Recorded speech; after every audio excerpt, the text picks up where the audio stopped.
Hello, everyone. This is Dwight Refiner's Fire with Real Deal Clips Bahamas. You can now follow me on YouTube, Facebook, and TikTok at Real Deal Clips Bahamas. This series is called The Barbershop. In the barbershop, men don't pull their punches. There will be exchange of words, and you could potentially get your feelings hurt.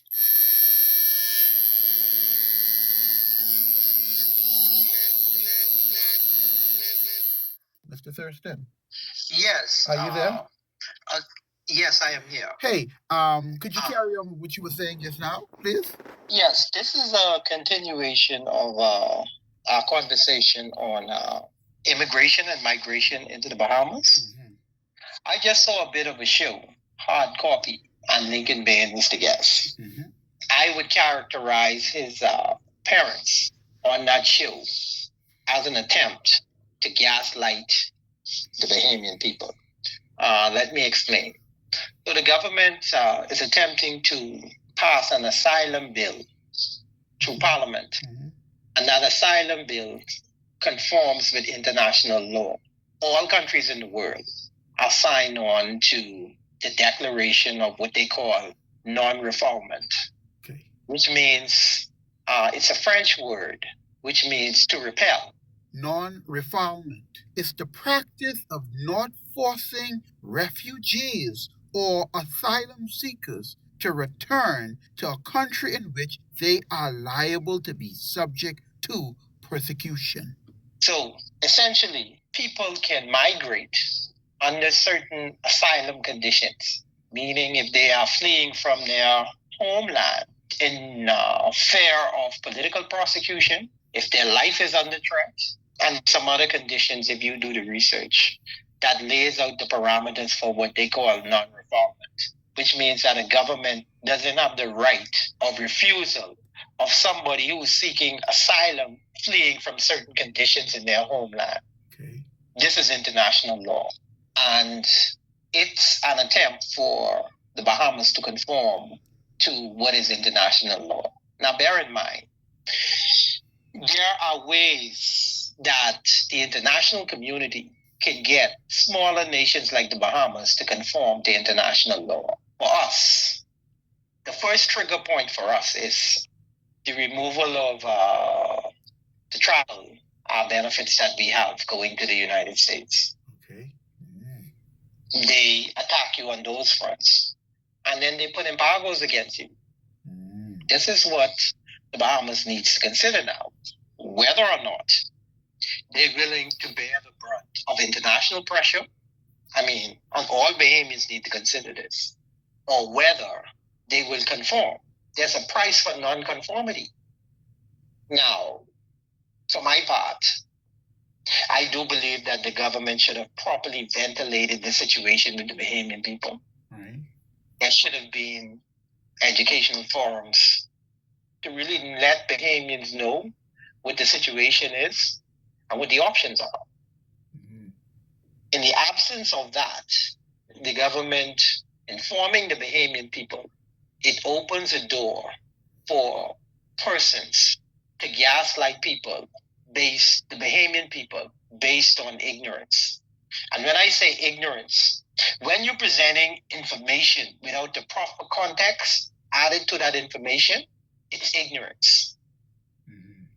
And what I saw on that show today was very irresponsible of both the guests and the hosts, because there was very few explanations about terms and statements that were quoted.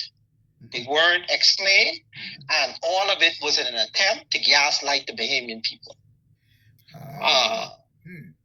It's a dangerous proposition when you have somebody like a Lincoln Bain who is on political life support, and now he's attempting to recreate himself by gaslighting the Bahamian people and dragging them into this vortex of ignorance.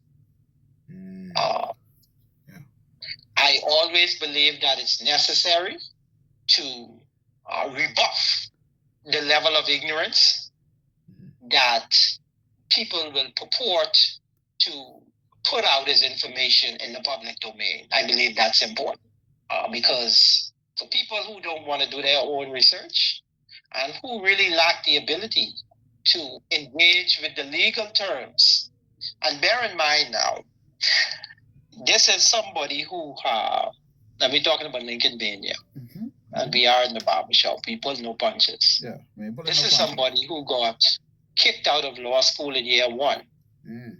Now, I want you to listen to Steve McKinney lie for lying Lincoln Bain. He knows what he's doing. He's basically a trained lawyer, you know. In many ways, he did all law terms and law schools and that kind of stuff. He knows some stuff.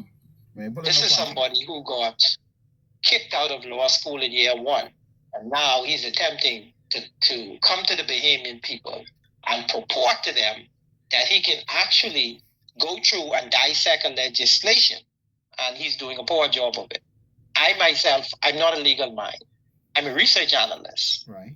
I believe that puts me a bit ahead of him in terms of being able to correlate the kind of information and come to a conclusion about it. It's a dangerous thing. I believe that it's extremely dangerous when you put information into the public domain and it ensues chaos. That's irresponsible. And also that you can reposition yourself in terms of your political career. Right. Because that was not a proper discourse in terms of, I know you always say he's educating the Bahamian people, but I beg to differ. That's not educating. He appears not to have a full grasp of the context of the issues, but when you have the blind leading the blind, they both will fall into the ditch. It's really not about Lincoln Bain. To me, he's irrelevant because I don't believe that he will get whatever he's looking for from the Bahamian people. And I don't believe that the Bahamian people believe in Lincoln Bain. Right. And I don't believe that the Bahamian people will follow Lincoln Bain. Right. And he says that he will be out there 10 o'clock sharp tomorrow. Let's see how many people show up. And there's another issue with why the UN and the international bodies, I believe it's coming from the US primarily, is forcing the Bahamas to conform to international law. It's because Bahamians may or may not be aware that we are in a war zone at this particular time. There are indicators that the U.S. will go to war with Venezuela and the Russians and the Chinese will be involved. What I mean by that, and obviously the Americans have a key infrastructural base in the Bahamas and Andros. Obviously, we will be directly involved in that conflict if it pans out. Right.